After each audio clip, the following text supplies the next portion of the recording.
I remind people, like, slow it down. We are still the United States of America. And while the media ecosystem focuses us on Washington as if everything is top down in this country, it's not how the country is designed. It's really not where the powers lie. The powers lie with the people in state houses. And then those of us in local government usually operate within the powers that state houses give us. And that's a great model, but we should lean back into it. And it's going to be necessary in order for Tennessee to have the kind of success over the next couple decades that we've had over the last couple. Hey there, and welcome to another episode of the Rutherford County GOP podcast. I'm Matt Harriman here with my co-host, Ross Bradley, and we're excited today to be in Hamilton County with our next guest, Hamilton County Mayor Weston Wamp. Mayor Wamp became the fourth mayor for Hamilton County back in 2022, and the youngest mayor in the county's history, by the way. And since taking office, he has focused on fiscal responsibility, infrastructure investment, workforce development, and modernizing county government.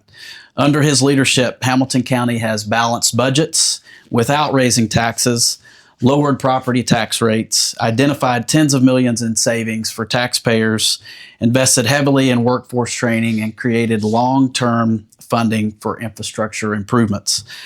Before becoming mayor, Weston served on the Tennessee Board of Regents, where he supported career and technical education across the state, a spot that I have the opportunity to fill now in a different part of the state, but same board. Look forward to talking to you about education. And then Weston also founded the Millennial Debt Foundation, helping raise awareness for our nation's debt. So Weston, we're excited to have you on. Yeah, thanks, guys. Yeah, absolutely. So let's start by getting to know you a little bit better. You know, what did I not cover there that you want people to know about Weston Wamp? Well, I ended up in politics very much because I grew up in politics. Yeah. And so maybe it's not that I ended up in it as much as it was in my blood and I never left it. But that's something that my sister and I both are pretty candid about. You know, there's a lot of, my dad served in Congress for a long time, was a party activist, much like you guys are. He was the youngest Republican Party chairman in this county. I think he was elected about the time that I was born. And so he was very involved. My life as a child was on the campaign trail. My dad ran for Congress the first time when I was 4. He got elected. He lost to an incumbent Democrat and got elected when I was a first grader. And so from first grade through my time at the University of Tennessee, my dad served in Congress. I've got one younger sister. It's a very unusual way to grow up, but my dad's an incredible guy and a great Tennessean and never really forgot where he came from. And so we got to grow up in and around politics and government, believing that public service matters, learning a lot about our country from an interesting vantage point, growing up in Tennessee, but, having a second home in D.C. And we both, my sister's our district attorney general. So we both ended up choosing this life for ourselves. But, to the people who inevitably, will say about either of us that we rode coattails or whatever, that is true. I mean, my last name's Wamp. It's a very unusual name. Everybody growing up here knew my dad and had a strong opinion about him one way or the other. And I don't shy away from that. It's not like I have not made my last name what it is. But at the same time, like I inherited I feel like a legacy of effective leadership. My dad's dad was a great architect here, and his mom was a great civic leader. And so the Wamp family's been doing different stuff and mixing it up in this community for a long time. And my sister, frankly, is just probably the most capable prosecutor in the South. And so in a lot of ways, in Southeast Tennessee. Dealing with a historic case right now, I heard. Yeah, she's got all sorts of stuff. She's like on, I'm like lucky to make the nightly news in Chattanooga, and she's on Dateline and stuff, doing really big stuff. But I think in some ways she's like iron sharpens iron, and she set a high bar for everybody in local elected office here. And now I think state legislators are even beginning to learn from her. It seems like almost every session of the General Assembly, Cody Wamp, General Wamp has some, pretty high profile legislation that she's a part of. And then I'd say the other piece that I'd add that you missed, or a couple things, is that was really fortunate when I graduated from UT, spent a year in Nashville, came back here and settled down. And before I even started a family, a good fortuitous break for me is that really the most successful young entrepreneurs here hired me, gave me a lot of really great opportunities. I'd grown up primarily in a political and architecture family. Yeah.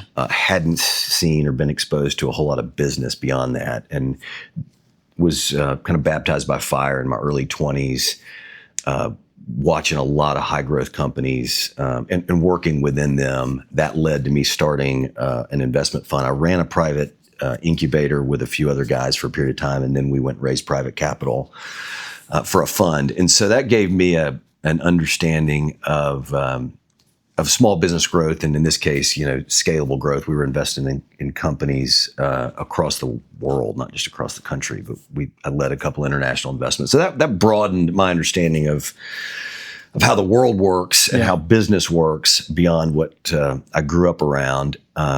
And then the last part is, as you guys understand, the thing I care most about is what I go do when the county's business is done. I got 5 kids, and there's not a whole lot of people my age who have 5 kids.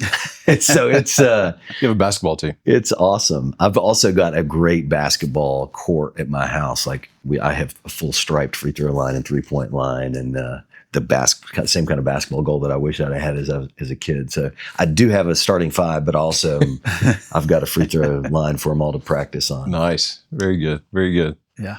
Well, so let's dive into it. One of the things as I was doing some research about you is education has been a big part of your platform. Yeah. It's also been a big part of our governor's platform across our state. I think it's, if we want to continue to see opportunity in our state, we have to educate the next generation. Talk to us a little bit about your thoughts on education as it relates here in Hamilton County, but I think across the state. Yeah. So I ran for Congress in my 20s. That's another thing that, is probably part of my bio. And you're risk averse.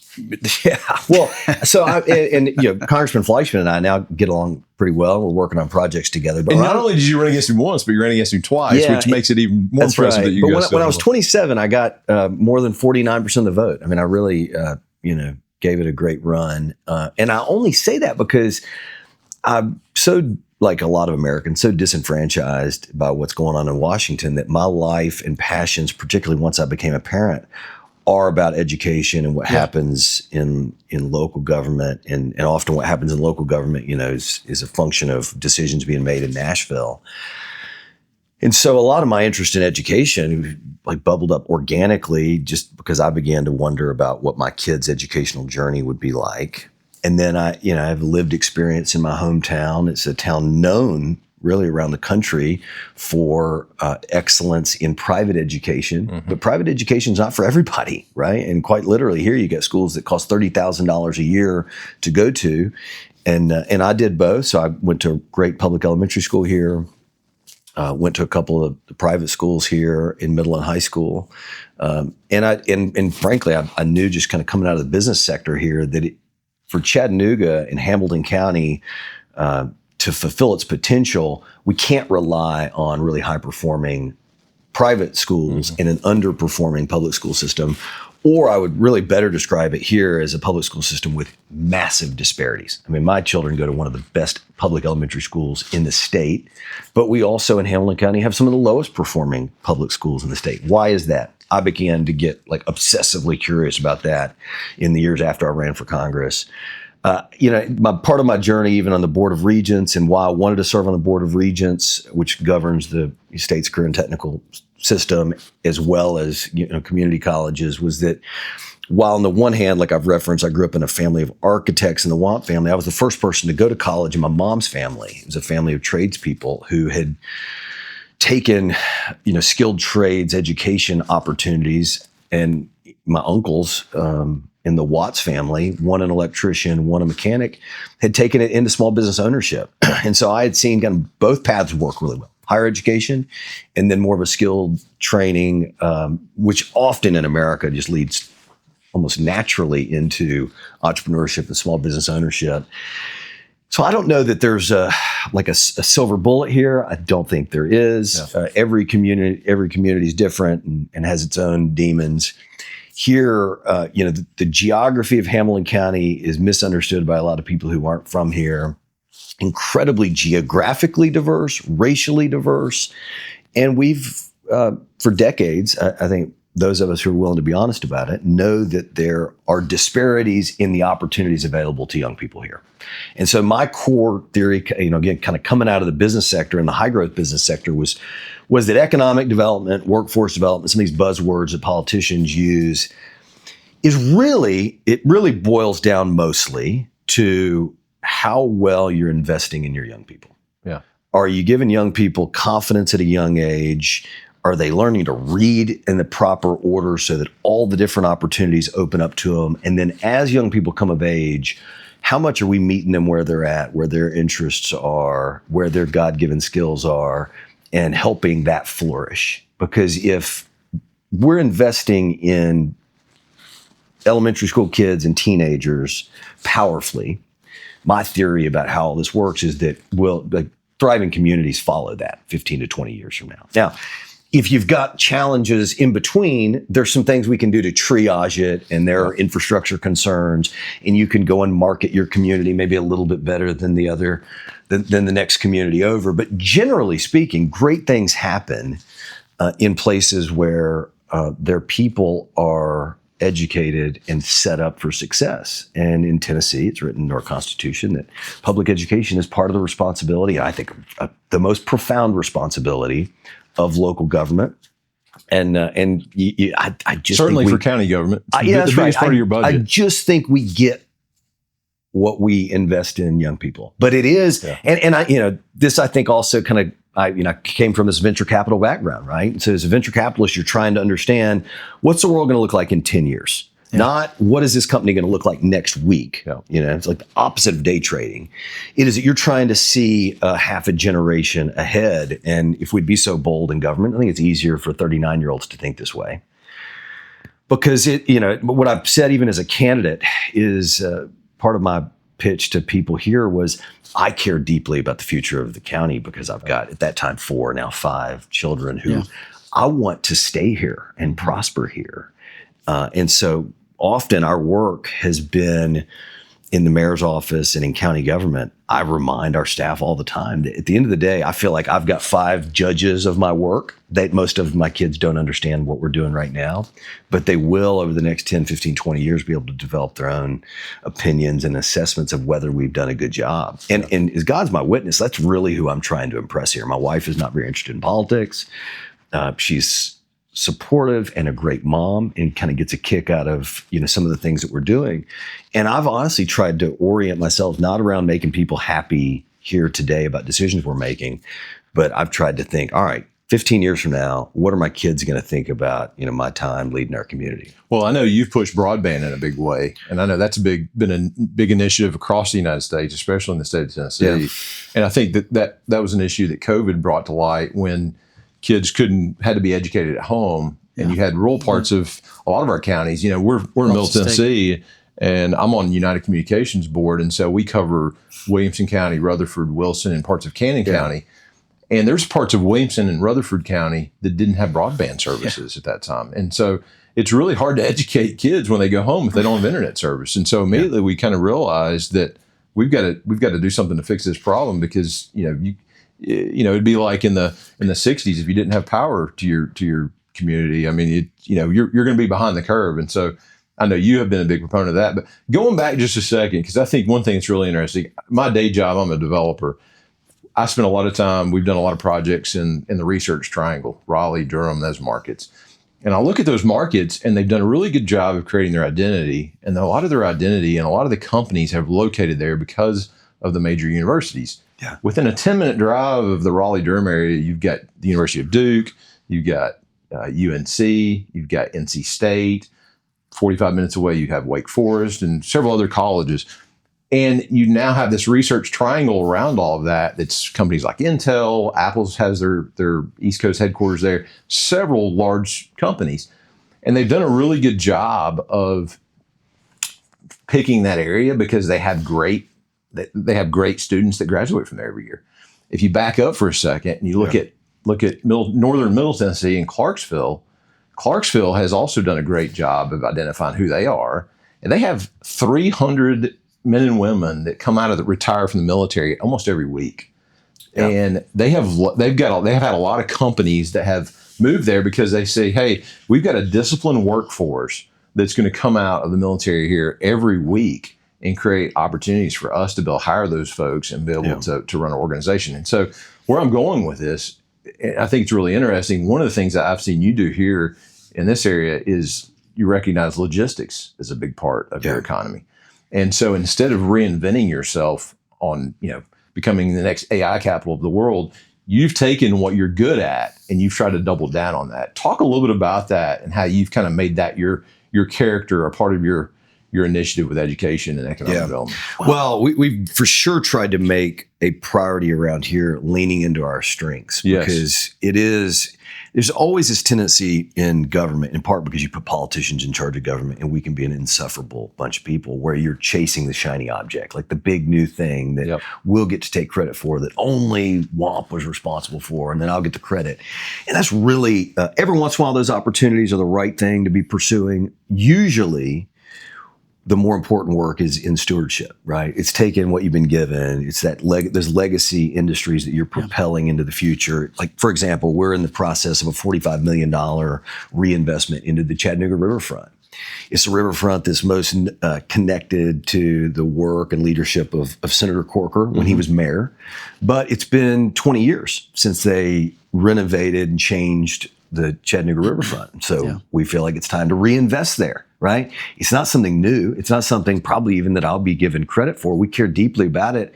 We think we've got opportunities to make it more iconic. Well, Senator Corker's a part of that because leaders like him want to see those updates take place. And so I have, even as we look at new different opportunities, we've got quantum infrastructure here, for example, because of very much our forward-looking and forward-thinking public utility EPB. That's cool. Vanderbilt's made an investment here. UTC's doing interesting stuff in quantum. There's a publicly traded quantum company doing business here. Those are opportunities that we should be pursuing, but we should never forget, to the point you made, that this is a town that's really been built around the logistics industry since the Civil War, right? So Mississippi River and the Atlantic Ocean connected through Chattanooga by rail. Tennessee River runs through here. 3 interstates more or less converge here. We're one of the freight hubs of America, right? Depending on the metrics you're looking at, more freight passes through Chattanooga, Tennessee every day than any metro in America. Some of the largest over-the-road trucking companies are based here. A lot of the biggest freight brokerages are based here, warehousers, on and on. It's not a real sexy industry, but it's one that has been our high-growth industry. It's been our entrepreneurial industry.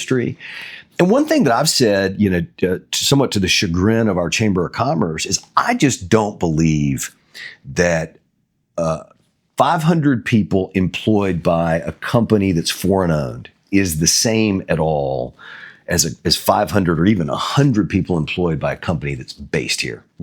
And in some ways, that's just the story of Chattanooga. It's a story of entrepreneurship and then philanthropy that follows private sector success. You miss out on that. Foreign investment's great. And Tennessee has, fortunately, kind of like South Carolina, been able to dominate over the last decade foreign investment. But we've been real mindful. In fact, our signature project and initiative in downtown Chattanooga is a career and technical school that will open later next year. Massive campus we acquired my first year to do career and technical training alongside some of our big corporate partners, but also to do entrepreneurship training, to give young people kind of an eye to their future, not just as people who know how to add value to the world, but can take those skills that they've learned beginning in the K-12 system and apply them in a way that you only can really in America. It's still what makes our country so special, is the ability to go and learn how to do something and add value to the world.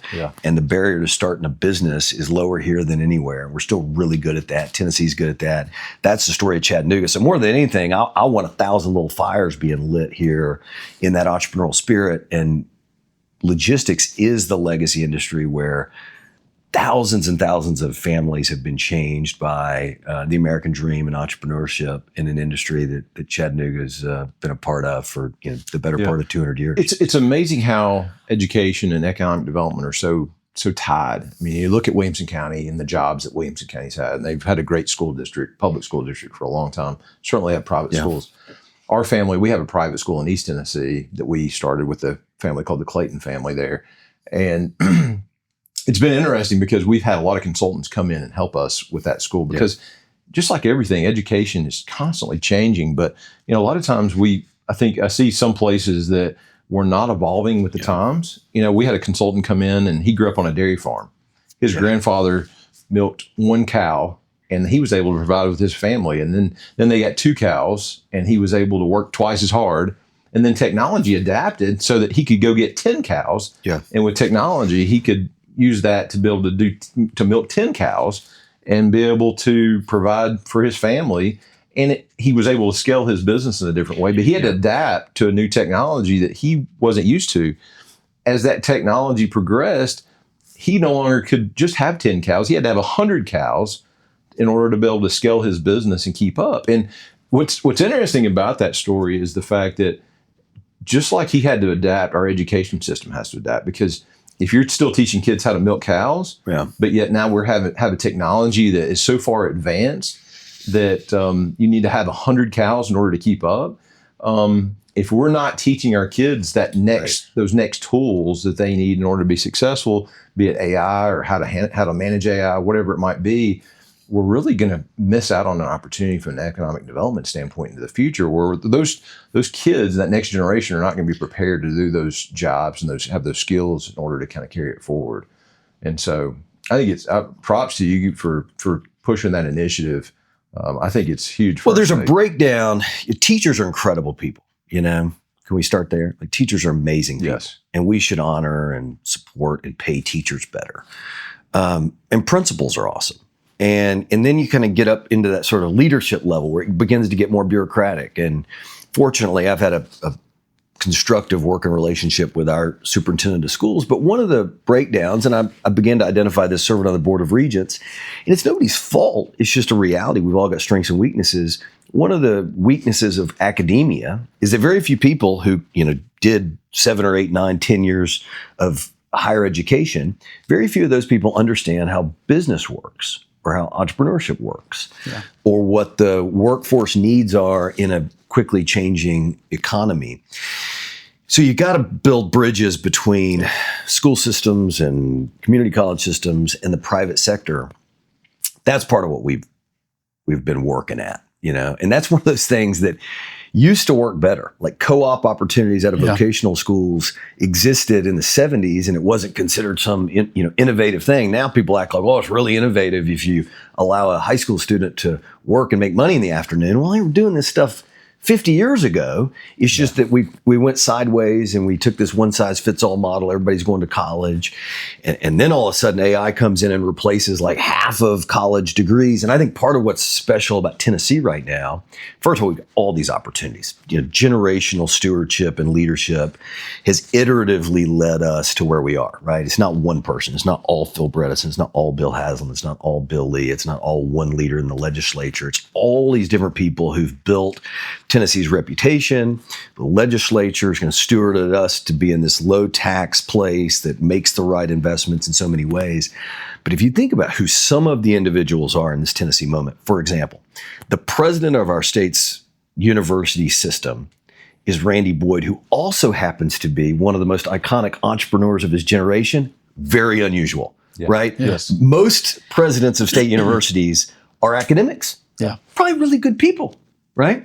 But the fact that ours is an entrepreneur, and really like a classic entrepreneur, is part of, I think, what makes our state dynamic and unpredictable in all the best ways. And it's one of the reasons all around the world people know that good things are happening in Tennessee. 100%. What would you say? Because I think there's this false belief, in my opinion, that county government really doesn't have anything to do with education. That's really the state level.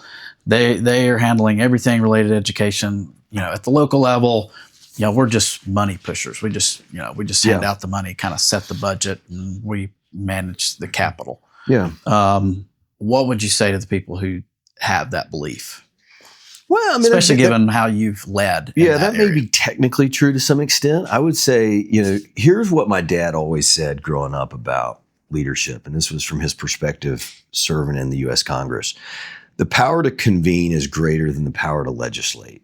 And, I heard that a million times growing up. And my dad is a much more likable person than I am. Like, I've got like a harder edge and learned politics, from a different perspective. And I've been able to benefit from that in some ways. But that concept that leadership or political leadership is less about the power you have, right? And the problem is, like, too many people in government are like power hungry. And so they're trying to figure out, what power do I have versus what power does that person have?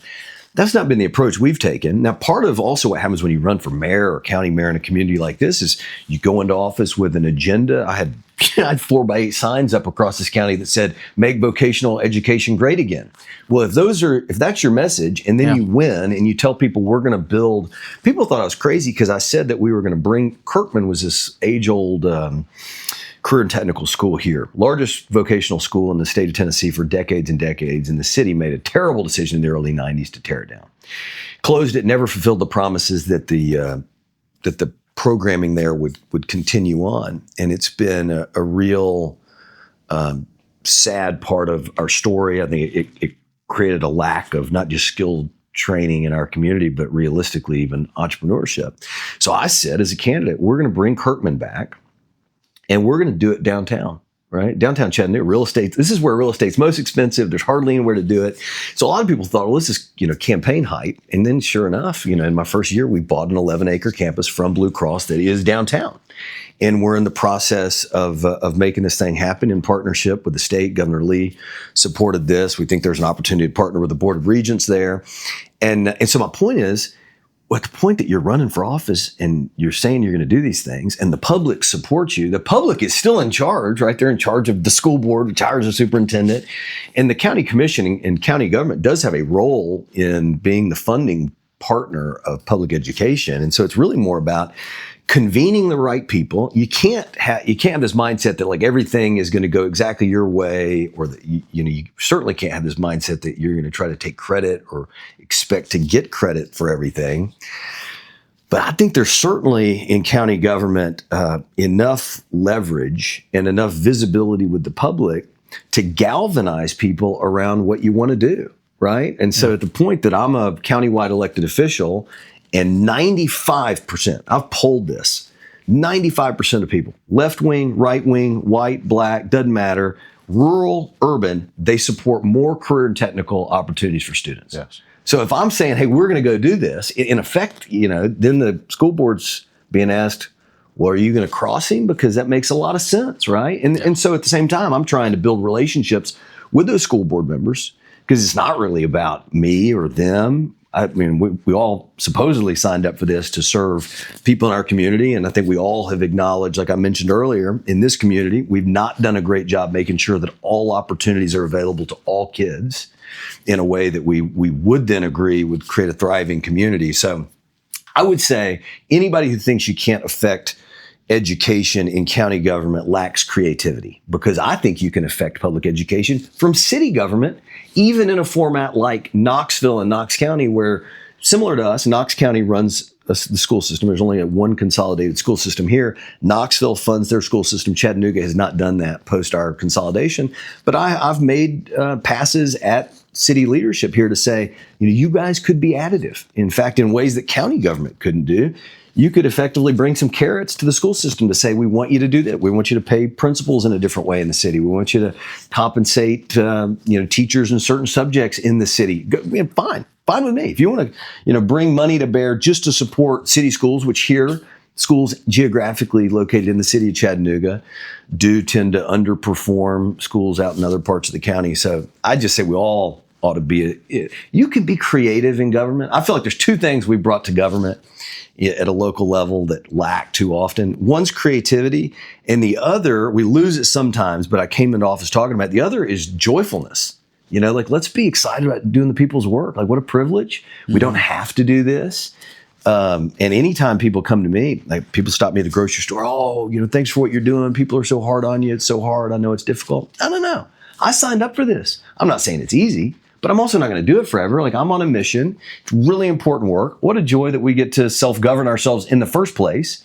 But then in my 30s, I'd get to serve in a community, where all my kids are growing up. Yeah. I think our state has been successful because people like Governor Lee, and you can just kind of go down the line. Senator Corker here. Mm-hmm. You bring up Randy Boyd, business leaders that were successful in their business. Yeah. And they were willing to take those talents and serve the community with them with those fresh ideas. That's right. And our state has boomed as a result of them. The fact of the matter is the things we're talking about are not easy problems. And I want to kind of transition a little bit and talk about infrastructure, because infrastructure is probably one of the biggest hangups right now in our state. Yeah. In Rutherford County, we're battling infrastructure, and we're talking about whether we want to continue to move forward with growth and what that looks like. Our state has really succeeded over the years and been able to keep taxes low, because property taxes low specifically, because of the amount of growth we've had. And, I'm starting to see this big push that our infrastructure is behind. We need to slow growth until we can catch back up. And it's really hard to do that. Love to hear your thoughts on infrastructure and kind of how you're handling that here in Hamilton County. Man, that's a hard subject, isn't it? It's really tough.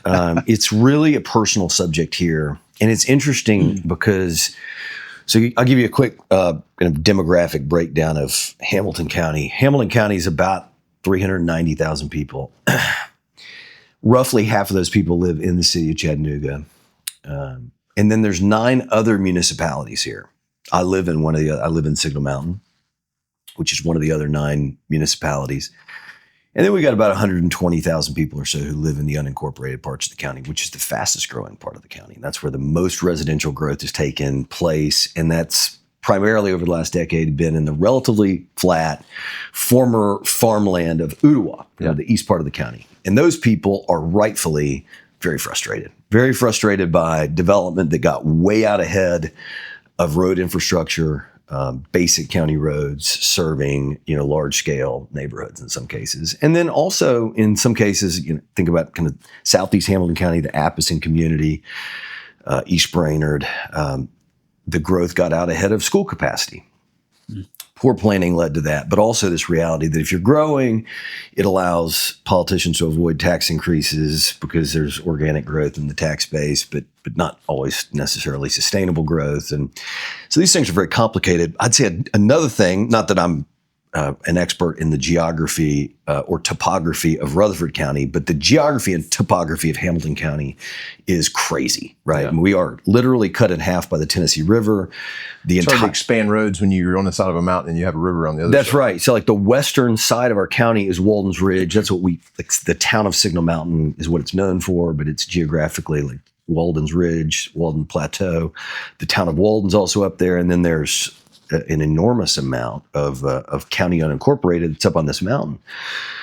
Well, there's 3 roads up it and 3 roads down it. If there's any type of inclement weather, 2 of them close. And so you've got a state highway that in places is only 2 lanes, and that's the only way up and down. But it's some of the best schools in the state of Tennessee.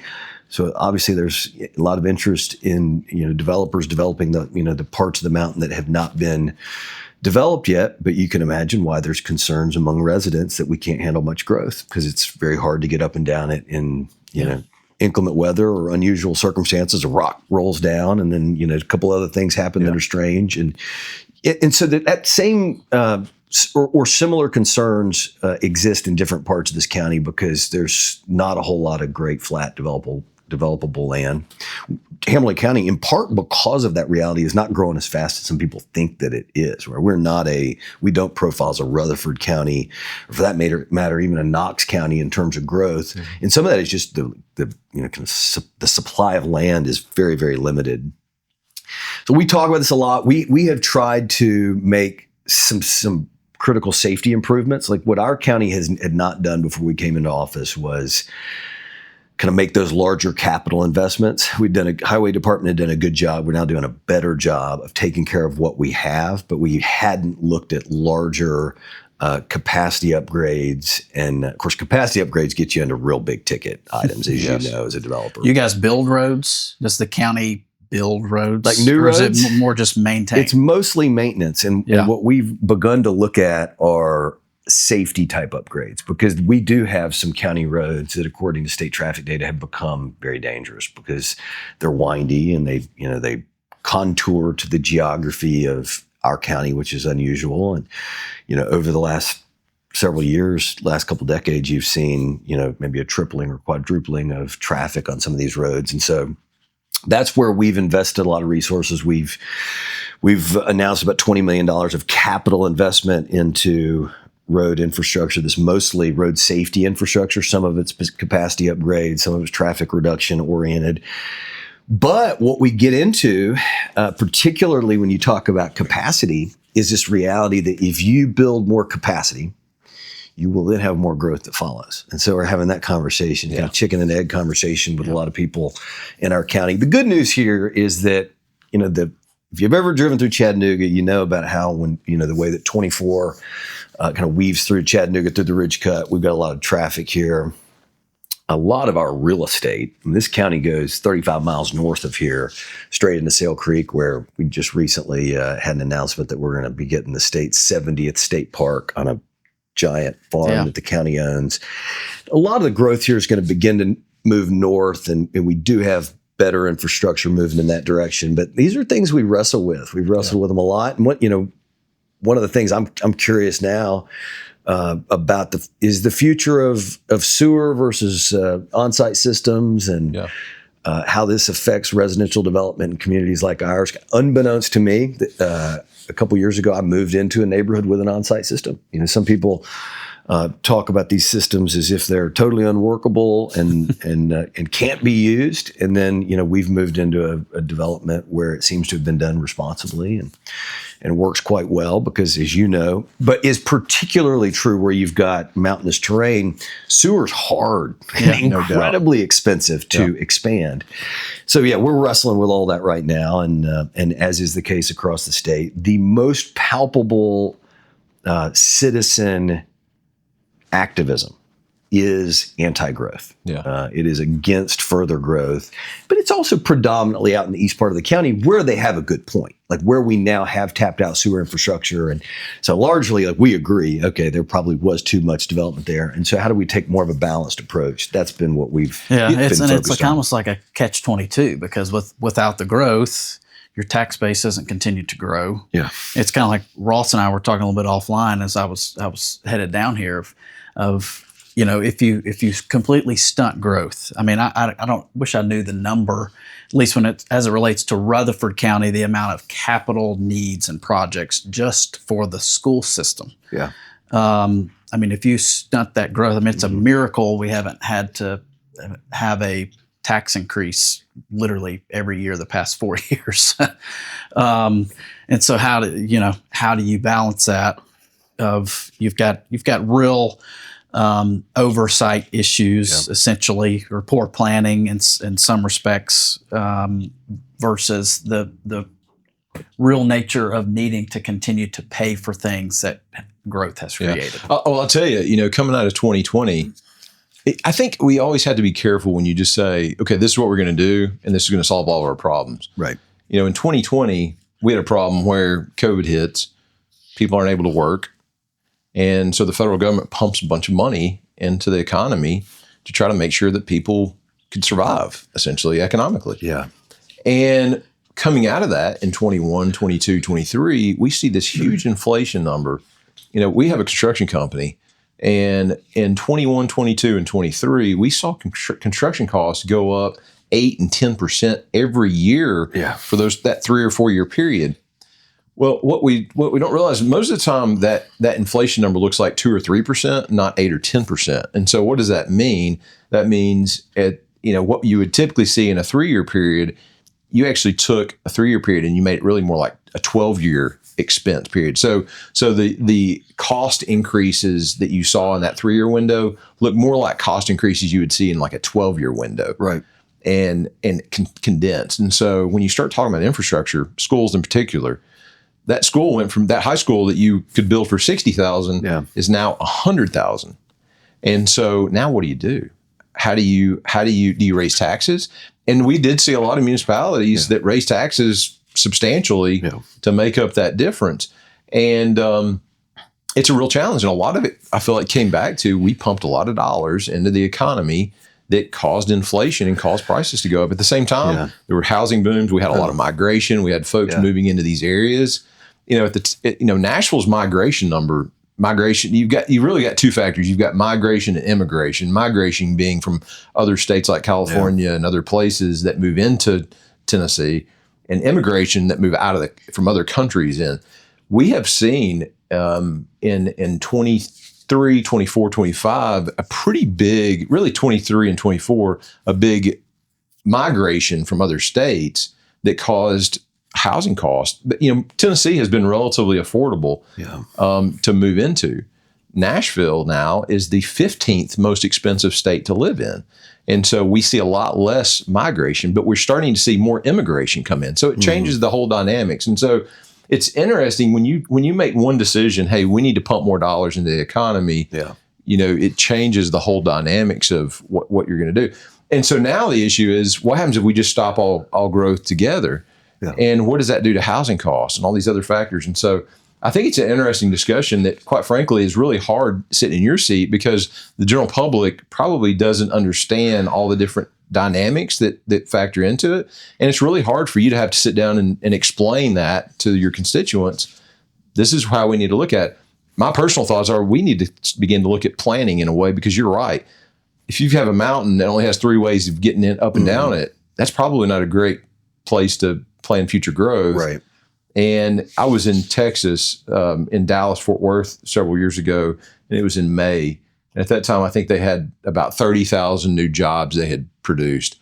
And from that, they were able to tell us, this is how many homes we need to produce. This is how many schools we need to plan for. And so I think a lot of it comes back to planning and how you plan for the infrastructure. No doubt. Yeah, we've seen that. And there are different communities in Tennessee that, and maybe we couldn't have been prepared for it, but that have, fought that same dynamic of poor planning, and the growth got a little out of control, and that creates a political environment that's difficult to then be even reasonable about how growth can and ought to be planned for, because the people have gone into a no growth posture. We've seen some of that here.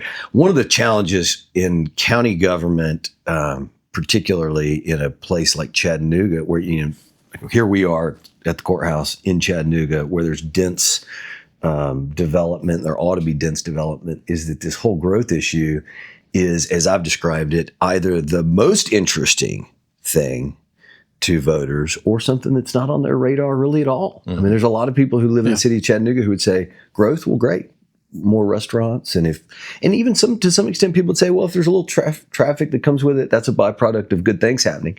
And then there'd be a dynamic in other parts of the county where it is the most important issue to them, local to federal, is that growth is in their mind out of control. And some of that's a quality of life difference, but then it's one of the interesting challenges of county government, where especially in the kind of Tennessee form of local governance, where for example, we've got a regional planning commission here that plans both for the unincorporated areas and for the city of Chattanooga, but you've got very different interests, right? I mean, our county, and maybe Rutherford County is the same way, but where you can be in downtown Chattanooga and feel like you're very much in an urban environment, if we drove 20 minutes in a few directions, you'd be as rural, frankly, as you are in just about any part of Tennessee. You get to the north part of Hamilton County, where in some pockets there's still not broadband internet. Yeah. And you'd go, well, this isn't Hamilton County. We got to be in, like, where are we? We're somewhere, in up along the North Carolina border, in Appalachia or whatever.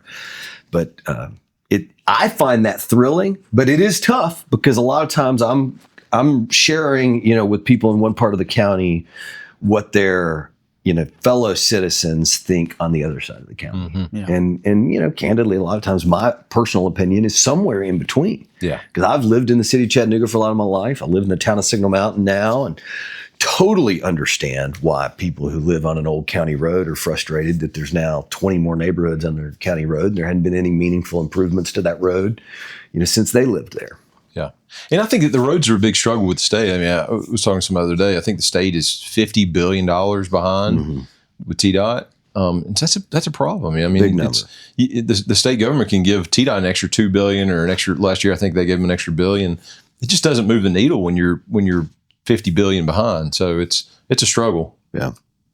So to kind of bring this home, closing 5 minutes, maybe some rapid fire on some things that you've done. We've talked a lot about education and workforce and whatnot, but obviously at the beginning we talked about the Millennial Debt Foundation. A lot of people may or may not know this in our area, but if you have a black license plate, that's part of what you guys accomplished under your leadership there. Talk to us a little bit about that and the reason behind it, your passion for it. Yeah, the nonprofit now does business as In the Black, which is the name you'll see on those black plates. And In the Black was created as our Tennessee-based initiative, and we really believe so much in kind of what our state is doing right and has done right for generations. It's just kind of volunteer spirit that we all know. If you grew up here, you kind of know in your bones, especially if you want to be involved in public service, that our attitude is really more focused on the next generation and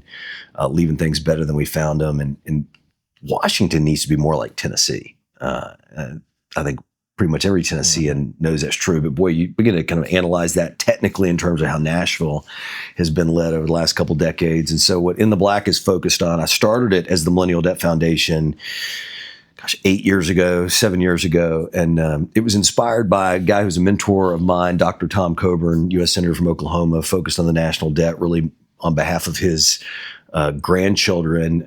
He spoke truth to power in a way that very few conservatives in the modern era have.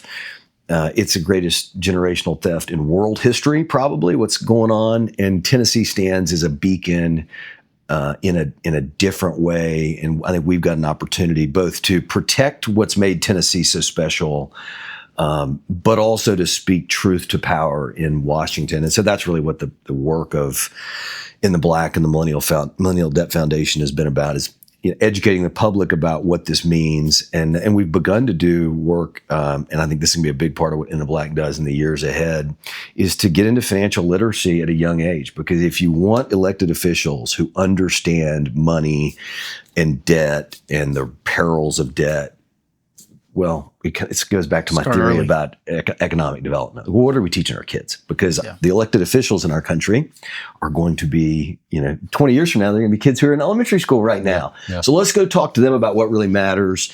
And then, certainly in state government, as we, to your point, have a lot of people who migrate here and immigrate here, let's make sure that we're being intentional about honoring the things that have made Tennessee the place it is today. It didn't happen all at once post-COVID.